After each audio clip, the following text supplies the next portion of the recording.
Hey, my name's Amy. I live and work in a 2015 25-foot front bedroom Airstream, and it's amazing. Hey everybody, it's Lex and Riot. And one of our most favorite things about living full-time on the road is meeting incredible people. And we were super lucky to run into one of the most amazing people I have ever met. Her name is Amy, and she lives and runs a small business full-time from her Airstream. Today we're going to hear her incredible and inspiring story, and we're also going to take a tour of her rig, which has some amazing ideas whether you're doing it yourself or you're moving into a prefabricated RV like an Airstream. We are going to go over a lot, and so there are going to be timestamps in the description box below.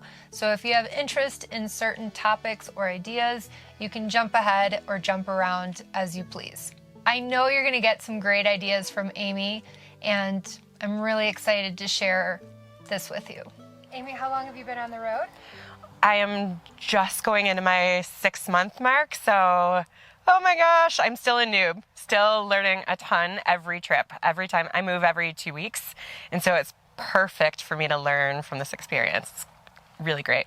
What has been the biggest learning curve? Oh, good question. I think a big part of it has been just finding free spots. I like to disperse camp and boondock, and so for me, a lot of it is about saving money and still living a great life. And so it's just been able to find those spots that I feel safe in and that have really good cell reception so I can still continue to work. What made you go on the road? So I was living in the Bay Area at the time, and it's a very expensive to live. I was throwing money into rent, and I love the outdoors. I had a teardrop camper prior to this, and I really wanted to be outside on my own independently work-wise, and it just all came together during the pandemic. I burned out at work and knew that I could still live viably doing this life. How do you afford your life on the road? Okay, so I made some really good investments. I was in debt a big amount in my 20s.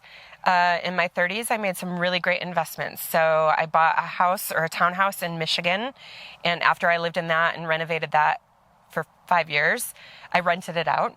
And then I moved to Portland, Oregon, bought a house there that had a accessory dwelling unit or a mother-in-law suite, and rented that out on Airbnb, which paid for my mortgage. So incredibly lucky. And when I decided that this was the thing that I wanted to do, I sold both of those properties and decided that that was going to be, I have a little nest egg, and then bought my trailer. So it's worked out better than I thought it would. I thought I wouldn't sell those properties until I was well into my 50s, 60s, 70s. And what are you doing for work on the road? I'm a career and leadership coach, so I worked in HR doing training and development, learning and development for about 20 years, and now I transitioned. I had become a coach several years ago and knew that this was a viable option. So many people are either going remote or becoming new leaders or new managers, and that's my sweet spot, is to help them to transition into a new career or into a new leadership position. So I coach people. How you found your Airstream? Yeah. Oh, good question. So the Airstream, Airstream was bought by Thor back in like 1980. So there's a big misconception from people that it was like all of a sudden things were crazy. Really, when things got crazy with Airstream was the pandemic, because they couldn't churn things out as quickly as they wanted to. They actually shut down or limited productivity until October so that they could do a quality job. But I had been looking for a used Airstream. I wanted to make sure that I had a used one that had already worked out the kinks and had some of the things that I wanted in it. And this one came up from a family when I was living in the Bay Area. The family was living in San Diego. It was a family of 4. They were building a house, and I had been scouring all of the sites and just hoping that I could find something in the timeline that I wanted to leave. And this popped up, and I drove down, I think it was 7 or 8 hours, maybe 6 hours, drove down to San Diego, did a full tour, had someone come and inspect it, and decided this was my new home. And what are you pulling it with? So I'm pulling the Airstream with a 2021 F250. It's a 6.7 diesel, 6.7 turbo diesel. My stepdad worked for Ford for 30 plus years, and I got a really great, the family friends discount, and I had been looking at other trucks, and my stepdad was like, well, you may want to consider this. And I had a Ford scholarship when I was going to college, and so I thought this was a great way for me to pay it back. What's it like to be a solo female? Yeah. So I'm a solo female traveler, and I actually really love that. It gives me the freedom to be able to decide one day to the next, do I want to go left or do I want to go right? I've felt incredibly safe. I have, of course, protection and things that I do that make me feel more secure, and I always would go with my gut if I were in a position where I didn't feel safe. And I don't get lonely. I really like to be alone, but I've met people along the way. So you find all of these ways to meet new people, to make new friendships. I've joined a couple of RV type clubs that I can meet up with people, but my best friend and her wife also came and joined me when I first started on the weekends when they could in Colorado. And so it really helped to boost my confidence. And now I feel like it's just such a breeze to like hook up and go, or it's such a breeze to be like, I want to go right today. So what are the places that are to the right? So for me, it's been really like confidence boosting and really liberating to know that I can live this lifestyle and really not have to worry about much except for where am I going to get water, cell phone, food, and all of those kind of things. So it's been perfect for me. Have you had an oh shit moment? With the Airstream I did. Okay, ridiculous, stupid story. When I was leaving the Bay Area, I had the Airstream in storage. The chocks were stuck. I backed up the trailer. I now have a dent in the back, so that's a pretty little Band-Aid moment. So that was one. And then the second one was on my first trip, I had 2 flat tires. So great. On the trailer? One was on the trailer, one was on the truck. Oh, wow. So that's really fun. Trying to experience that. Thank goodness for, I used AAA at that point in time. And then the third one is I was leveling at one of my first boondocking spots, and it was definitely very like sketch. I shouldn't have done what I did. Didn't know enough about leveling or could have done more on leveling. Luckily, I left my chains on last, and so the truck caught the trailer and absolutely taught me a lesson in leveling. And so now I have a Levelmate Pro.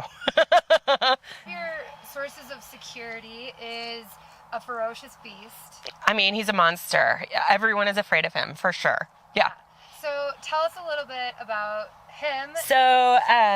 So this is Charlie Brown, and he is a 6.5-year-old mini Australian Labradoodle.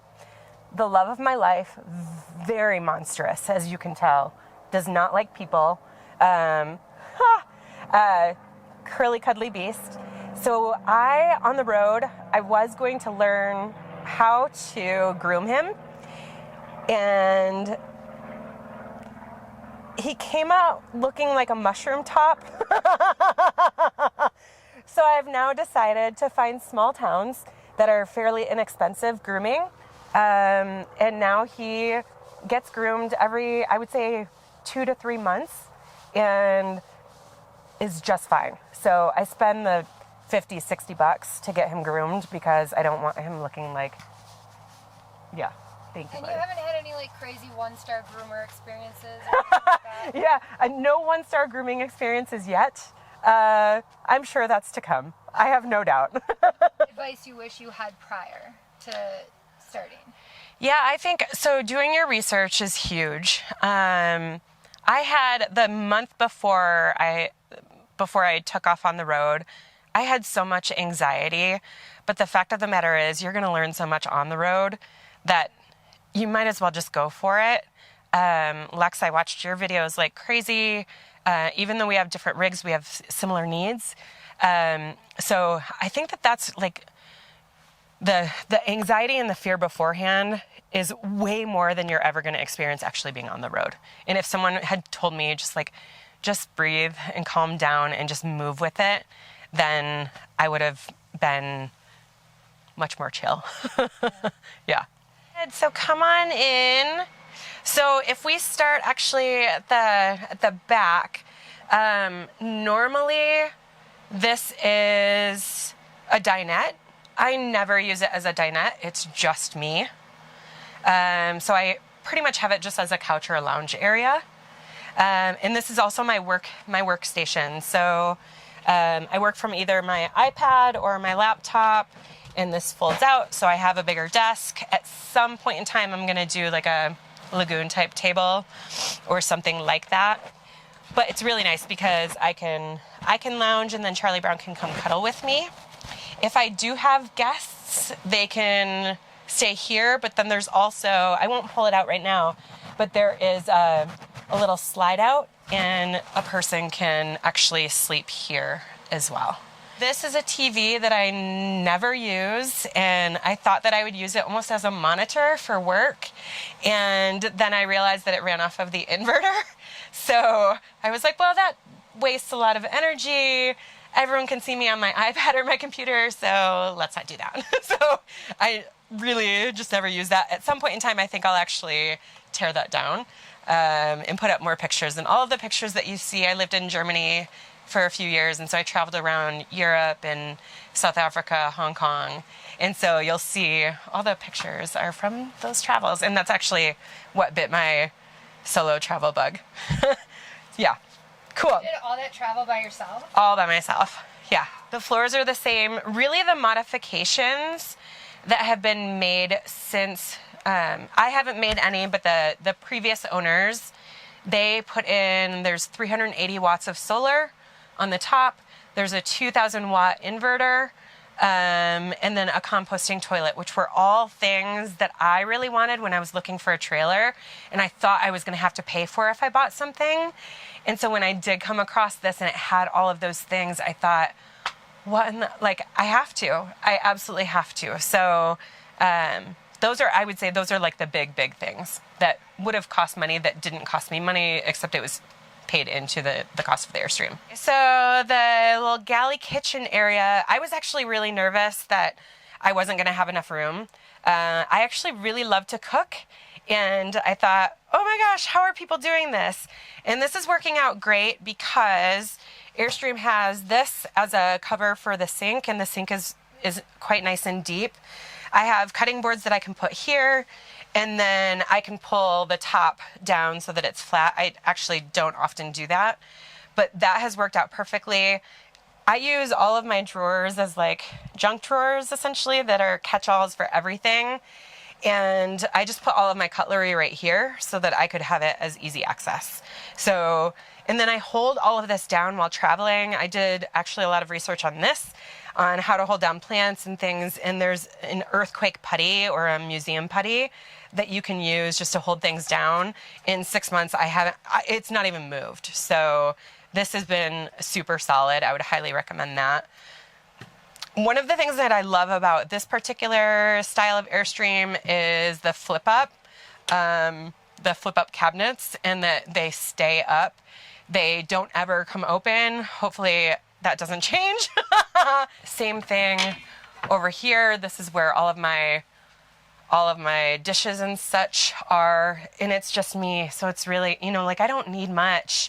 And I have 4 sets, so if friends come to visit, I have enough to serve them, but most of the time, everyone brings their own stuff anyway. So this cabinet is super, it's actually really, it's kind of a strange because it's circular in shape. And so I bought these little things that are like a pie shape and use that over there, and then just put things up front here. And then it has the garbage down there, which, as you know, is one part of full timing that is super fun and challenging. Is how often can I throw out my garbage? And where do I throw it out? So where we're staying right now is fairly close, about 25 minutes. And I use public parks oftentimes rather than a gas station. So I'll use gas station if I have to, but public parks often have free open trash cans because they're expecting people to picnic there or hang out there, and it's absolutely a fine place to throw out your garbage. So that's been working out really well for me. How often do you use your stove and oven? Every day. So I use my stove every day. And then this is a microwave convection oven, so I can use it as an air fryer, as a grill, as a microwave, and that runs off of the inverter. So it runs off of, as long as I have enough solar and the inverter is working properly, which it 99.9% of the time it does. That's been great. I do a lot of I make a lot of soups in my Instant Pot, and then I reheat a lot of soups. So the microwave's been perfect for that without having to use propane off of the stove to heat that up. Do you use a generator? Not at all. Yeah. In fact, I don't own a generator. I probably should as backup. But there's something that just doesn't sit well with me right now. So one day, maybe. Tell me about your huge fridge. Yeah, so because I like to cook a lot, I like to have enough space to have. In fact, this is one of the things that dissuaded me from a cargo trailer. So I was looking at a cargo trailer as an option after watching your videos, Lex, and decided that I actually needed a working fridge and something that could store all of the food for at least 2 weeks because I oftentimes disperse camp. So it's an 8 cubic foot fridge. Sorry, there's a lot of leftovers and random items here, but it holds a lot. And the freezer actually freezes, which I've heard a lot of people say that their freezer doesn't freeze. So the freezer freezes, which is really nice. And then there's just like random, let's see if anything falls out at us. I haven't opened this one up. This is like my emergency meals. And that kind of like, you always want to get like a backpacker's meal just as a backup just in case. So I keep those up there. And then like pans and stuff, I have a cast iron that I keep there. And then the rest of I have another pan and like a soup pot that stay in the microwave. So microwave is probably more like a storage area. Oh, okay. I think this is why I actually bought the Airstream. And I know it's super posh and I know it's ridiculous, but there's a full flippin' pantry, y'all. Like, this is, I probably paid all of the money just for the pantry because I love how much that I can store for all of my cooking. And this, I can't believe, I'm embarrassed to say it, but it's so great. It's just so great. Yeah. I love that. Isn't it insane? And then this is just like cutting boards and little items like that. So this one, so these are like the major cities that I've lived in. So let me do this. So this is where I keep like my Ziplocs and my aluminum foil and all of that. I clearly like chips. I'm a salty, savory person, not sweet. And then I have just random things like coffee items are here, cleaning supplies are here. And ceramic type of items are there. And then I put a pillow before I travel. I put a pillow right here so that nothing opens up if I don't need to. So that seems to work really, really well. And then this is what most people would use as a shower, and I use as storage. So it's got a lot of my electronic items and then again more storage, and this is why I need to go to public showers because I'm too lazy to open this up and I don't want to waste the water. Finding showers since you're not using your shower. So truck stops have been my favorite. I feel super safe going to truck stops. In Jackson, I was going to try a community center. It was closed at the time because of the pandemic. Mm-hmm. And then state parks, if I feel safe enough. I am the queen of the wipe down, and washing my hair as infrequently as I can get away with. So yeah, I think truck stops have probably been my number one. Every once in a great while, I'll go to an RV park and ask them if I can just do a shower. It's worked out maybe 15% of the time. Is that right? Mm-hmm. Oh. Yeah. So at some point in time, I'm going to like actually decorate it. But so it's, you know what, it's a good size for one person. Clearly you wouldn't want multiple people in here at one point in time. But again, the composting toilet really, you got to get really like up close and personal with your stuff. But it's worth it for not having to empty the black tank very often. And, you know, this door here actually helps to separate the front from the back. So, if I want a little privacy, if I have friends that are hanging out and I don't want to squeeze in this tiny little thing, I can just do a little of this, and it's close enough with just a little tinkle. Yeah, so it works out perfectly for me. Is it a nature's head? It's a nature's head, yeah. What do you use for composting? I use a coconut core, and that seems to work out best. It's getting more difficult to find right now, but it's the best. For me, it's been the best. I haven't had much smell, you know, It doesn't smell at all. Yeah, so I think I'm probably more sensitive to it than other people are, but for me, it's been worth it. Again, I didn't pay for it. The previous owners put it in, but it's been great. Oh, okay. Let me talk about this. So, I wear a lot of dresses or jumpers, and I didn't want to take up space. I actually don't have a huge closet. So I thought what I would do is just have this little hanging rack, and I just put all of my dresses here. The bonus is these are all outdoor dresses, so they don't need to be ironed. They can get super dirty without getting stinky, and then when I go to the laundry, I just pull them all off, toss them all in.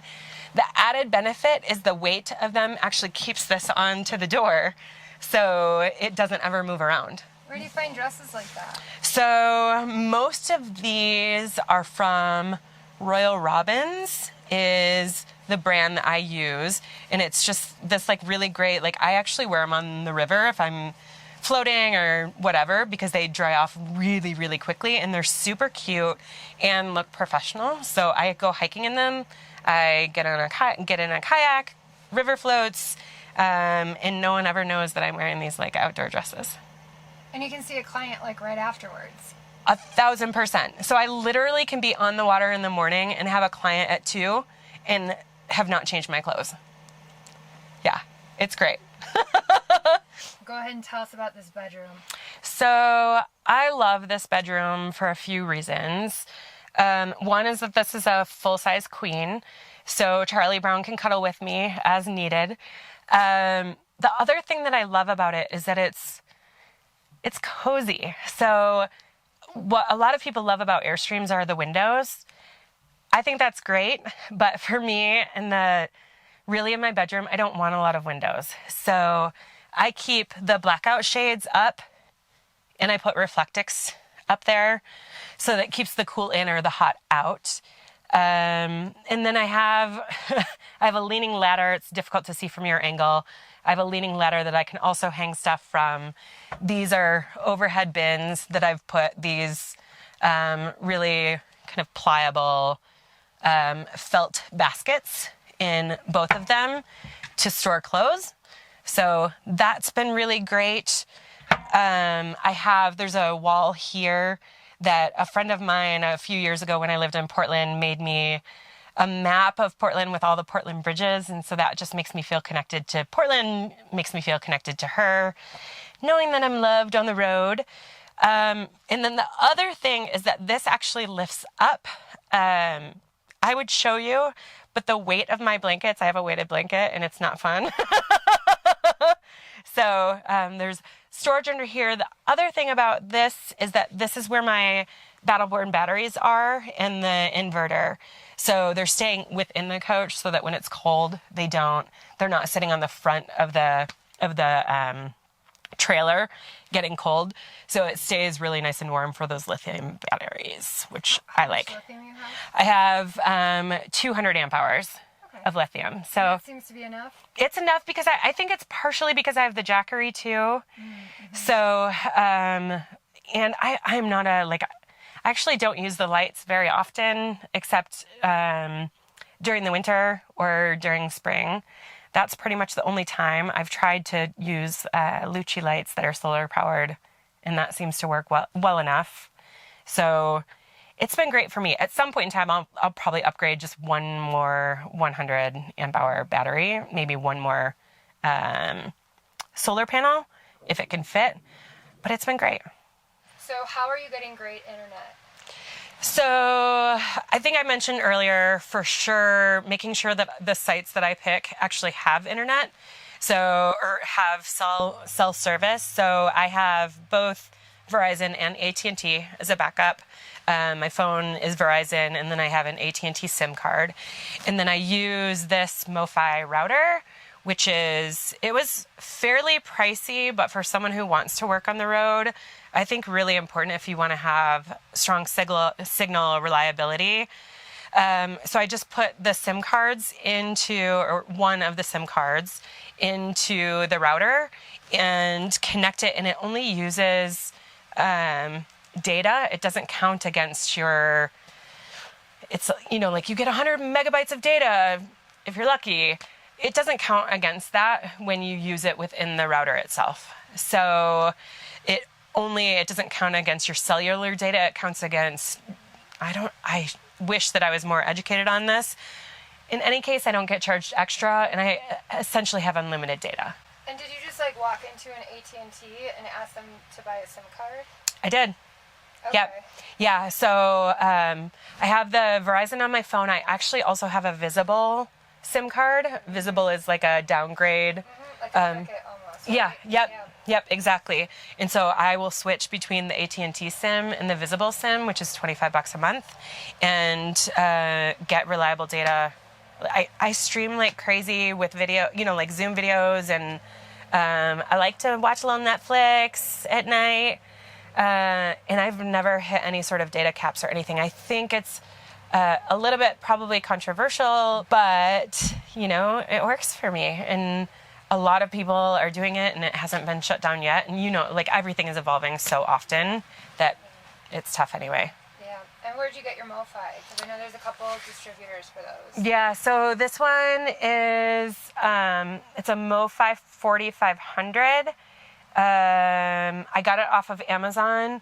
And then there's a guy who is a full-time RVer who has recently launched a company called InstiConnect, and that will likely be my next one of these.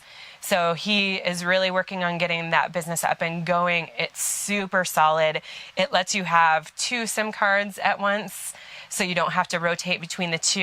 And I've seen the user interface is incredibly smooth and really user friendly. So that's likely what I will do next, knowing that Starlink is probably years away from mobile. Any final words, any words of inspiration you want to leave folks with? I mean, I'm probably not very inspirational, but I would say that if I can do, truly, if I can do this, I honestly think that so many people undervalue being on the road, experiencing nature, trusting themselves, learning in the process. Everyone can do this. It is a viable option for living. And at this point, I don't see myself living any other way. And it's not because you have to. You want to live this way. I am delighted to live this way. I feel so lucky to be able to experience this. Yeah. Yeah, for sure. Well, guys, I hope you enjoyed this time with Amy as much as I did. She's truly one of my most favorite people to be around. I know you must have felt that infectious laugh. It certainly gives me joy every time that I hear it. So thank you so much to Amy for sharing her life and her home with us. Please leave in the comments what your favorite part of today's interview or tour was.